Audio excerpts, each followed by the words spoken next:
हमारा बाप नंदो बाड़ी तुम खरा ई ना बुझाले के हो जाए जैसे काम करे ताड़ी वैसे तनी हमो हाथ बटा दी कि तनी काम जल्दी जल्दी हो जाए तो ना खाना खाले को पढ़ाई के भूत चढ़ल बाटे अइयो के बाबूजी के ना बुझाले कि हां अकेले के ऐसा काम करके थके नहीं तनी तू काम कर दे तो इनकर एक पारी बेटी ने हरी काम कैसे करे घर के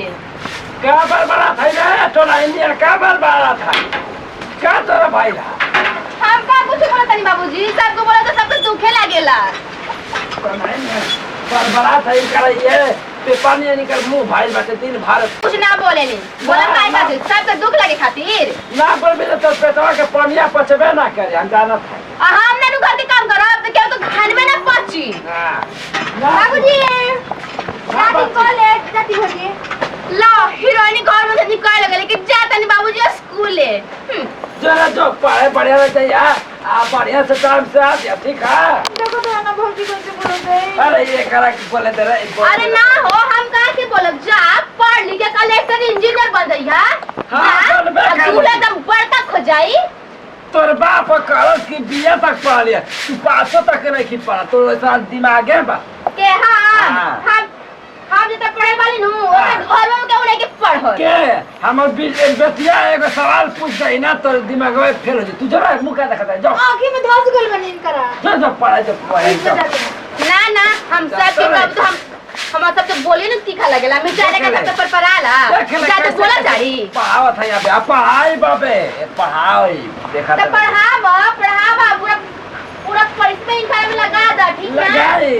तोरा लिए ना कि तोर बाप लिए झूठ बोला कि ये बीए में पढ़ा है या पास तक ना हम इतना जल्दी माफ ना जाए देखते रह घर में कि काई पढ़ लिख के कोरियन से आज ऐसा कोई कहीं ना लेकिन के एकदम शादी साल से कहा लेकिन के तो शादी करके अपना ससुराल भेजा दे तो चाहिए लेकिन 18 19 साल के हो गल बड़ी तब पढ़े ना कोरी के देख लिए इंजीनियर बनी देख लिए इंजीनियर बनी हां बना के रख देख ले बाबूजी देख ले अभी इंजीनियर बनी के का बनन से कोनो के लेके भाग में करी हन देखो ऐसा बोल भी ना तार मुंह बस तक दे जलतावा की तरह तो हम लोग का मुंह से काहे के बहुत ही चल बड़ा हमारे तो बहुत ही ला ये बाबा बड़ा हाथ तो बेटा हमारा पतु त है पियानु हो अनि मत अनि टाइम न सारे बड़ा लूटते नहीं ना अकल है खाली माचिस के तिल्ली बारे के है हां अरे सब का बातियां न बोले ली त मिर्चा लेकर सब करते हैं में कान निकाल सकते पर बना लेना चाहिए अरे पूरा झगड़ा है नहीं हमसे मत नहीं दादा राउदी न हो काय हो गया पैसा नहीं रे हीरा ई का हथिया बरबरा थिया पर काम करके कर तो मत कर के टेंशन था आज तू देखते हो सही तू करते राजनी पेपर ये चिल्लाते राजनी पूछ ना तो आरो ए तो मिनट मुंह बंद ना ना है ना हम दानत पापा दे ना तू मो आमा पर कर मत तू चल चल तू आमा पर कर वाला देख ले कैसे चाल चाल थे ना गिनिया ने क्या 10 देते सापनी पूरा बिख चढ़े देख बहुत ही थाना दो चला थिया देखा आज के बाद तुम लोग घर में चप्पल पहन के आई मत चल मारे खोला हां मेरे बाप हम तो है के पता के बैठे घर हां पूरा थोड़ा क्या पकड़े तेरा कचरा बाबू ले भैया ते हो दूता बा भैया का जाके और कह रहा आज के बाद हम घर में क्यों चप्पल खोलिए मत ता ठीक बा बहुत ही देखा बाबूजी डंडा तू अपने घर रखे मत हमार ठीक के तू रख दे मेरे डायरिया तो या मजा आ रख दे भी अरे तू दा हो तारा ए दादा हो निकाल दे डर रख हमारा के डायरिया ए दादा बहिन भयो चुप रहो ठीक दिमाग खराब होता है तो बुझाई जाई के इतना सुना के ना का हम बताई पढ़े के बहाना आवत नहीं हम कैसे हम ही जानत नहीं लागत अब हो जाई हमर पढ़ाई छोड़वा दी ज्यादा बाबूजी संभाल ले होतियन लोरत ही कितना हो पुलिस ज्यादा लगा के नहीं दिया चलो ये बहाने ताई बने मिल ले तो नींद करके बुलावत नहीं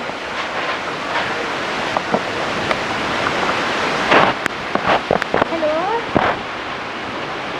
कहाँ पर सुना हाँ सुना ना पढ़ी के बहाना आई बनी तरह से मिले ठीक है आई दे बनी सुना जहाँ पर पढ़ी बना जहाँ मिले नहीं जाने के पहले हाँ आओगे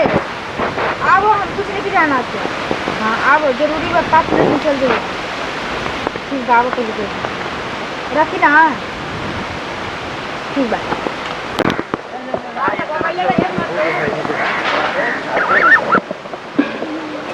का हो अरे का हो गेल रो तो का कौनो बात बा? बुझाई डेली हम बाबूजी से लड़ती है कह दिए गब हम बोझ हो गइल बनी बड़े आवे ना दिए हमके। अच्छा तब बोझ हो गइल बड़ू तो का करी लेके भाग दी। तारा बिना ना जी सकी ना तब कहाँ पेट में बच्चा पड़ गइल बतार। अच्छा देखो तो ए बेरा तना पैसा कौड़ी ले लेबै ना कुछ वैसा ही भाग दे के हां जाके तू इंतजार कर जल्दी हम ना जी पंचर। ए बेरा घरे जा ठीक ना हां हां ए बेरा ना काल चले के भाग ठीक बा जा भौजी बोलत है तो अरे ना एक दो दिन बोल लेबे त ओकरा बात केहू त के बोलही वाला ना रही। ठीक बाटे जा ना तारा बिना ना जी सकी। अरे तो हम कहाँ तारा बिना जी पाएं जा बुलाइए मत एकदम हम भागे के तैयारी हम बनावत तू जा निकल जा। ठीक बा खाली बाबूजी खाली हमरे बच्ची अपन बेटी पर ना आ दिन में एकदम गीत गल बेटे जा दो खानवा बनावे वाला हमरा देरी के सोचले रही कि काम धाम सवेरे कर के जाए तो ये बाजार कुछ नया हरा हरा सब्जी तो नया चीज में बनाए आ गई हमारा रानी छोड़ के बाबूजी के बड़का बेटा आ गए हमन पढ़ ना बाबूजी को बुझाला कि हाँ घर की बेटी हरी तो तनी भौजा के संगे काम करे ला सीख रहे कि आगे चल के काम दी।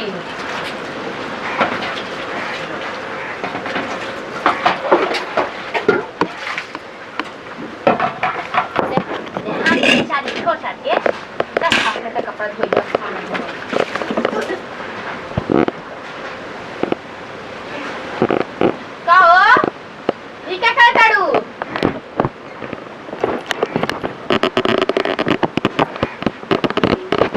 बहुत अच्छा कहीं बा का है का उल्टी कर करू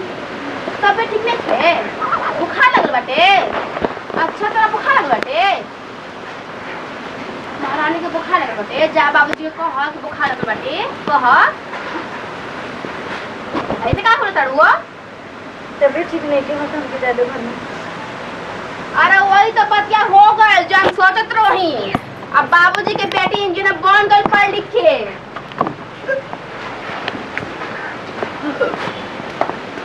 ला बाबूजी का सपना पूरा हो गई कि हम बेटी पढ़ी तो पूरा इंजीनियर बनी कलेक्टर बनी पूरा इंडिया गेट के मालिक बनी बन गलू कुवार ही बड़ा तड़ी माई बड़ा पढ़े लिखे चातड़ी इनका शुरू से लेसन जाना छिया तरह के हम आए बाबू अब हम जियम कैसे आए माई बुझाई तो जान गइल।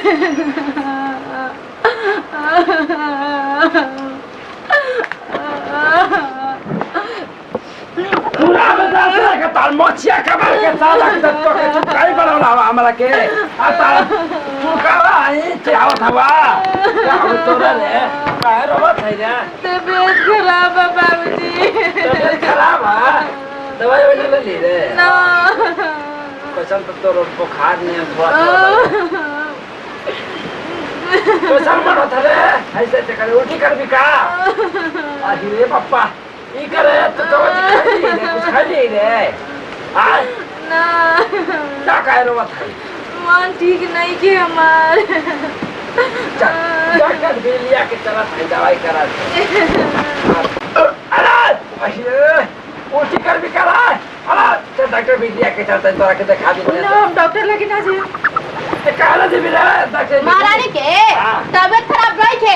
बाबूजी बहुत खुशखबरी के समय बाटे कि पूरा टोला माला में मिठाई बाटी करोड़ा नाना बने वाला बानी हां कुमारी विराट बेटी मां बनी हन बच्चा खिलाइन गोदी में ई कैसे रे करना के चीजें ना ई कैसे बाप भाई के पूरा इज्जत तो माटी में मिला दिले बाड़ू टोला माला में तो पूरा नाग आपस में पूरा कटवा दिले बाड़ू हां करे सही कहते रे बाबूजी मार मारी रात बेटी पढ़ के इंजीनियर बनिए नु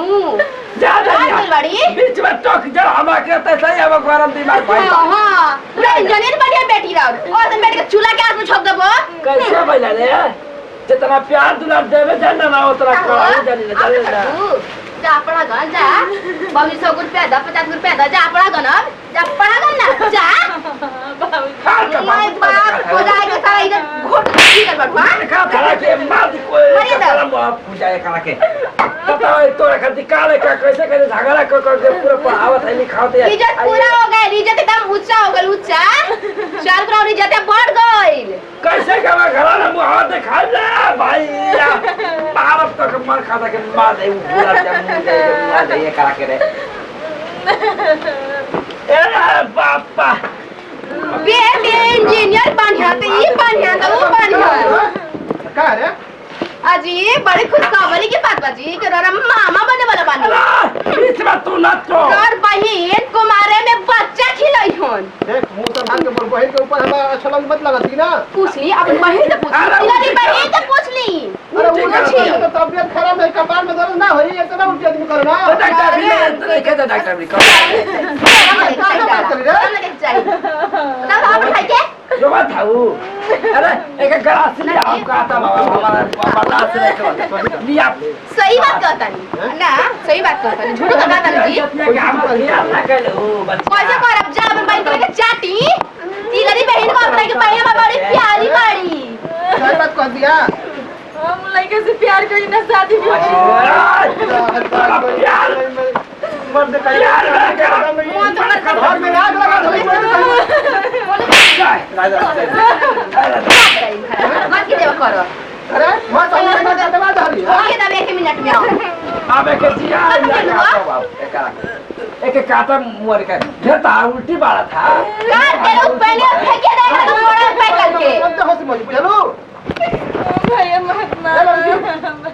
एकदम 5 दिन के अंदर मेरा शादी हो जा ठीक ना है हो करे अरे आगे जाए पागल पड़ा से जाए जंगल होता देखा के शादी करके भगावा जल्दी हम घर में ही आए बिना चाहिए अरे क्या करे से करो मां कोनो से ना करो हां करबो तुम पता गलती कर बड़ा ना बुआ बोला मुझे बोला बो खुद गलती कर ले बड़े ठीक ना जितना कहता नहीं ओदा सुन लो मार बड़ा से भाई बालू तो क्या पहाड़ कैसे कैसे इज्जत पूरा कर दे पाप खाई के ए बचारा इज्जतिया में पूरा दवा के सारा के जैसे हीरा कने यो के लिखो दवाई चलके बाद देखा हाला मत करो मतलब हाला इतना रोली गई यहां पूरा सुन गेलो टोला महाला हैं तू बीच में मत बक तो चाहता तो सामान्य है का दुश्मन ले बाबूजी का दुश्मनी हो चरला पर नहीं मैं सही बात नहीं कि सुनी जी अब बेटे जवान हो गए बाड़ी सारे से व्यापार के अपना बैठा दी का जो तुम पढ़ावला इंटरव्यू पास करावे के हां अरे तो इंजीनियर के सफल अब इंजीनियर कौन गए लो आयो आना दिया आ पूरी क्या रोतल हो लिया लिया जहाज आपका ऊपर जाए कहता ओके मारी जा लिया जहाज लिया बैठ के देता जाए बहनी अरे क्या पैदा करके गए लो यार लिया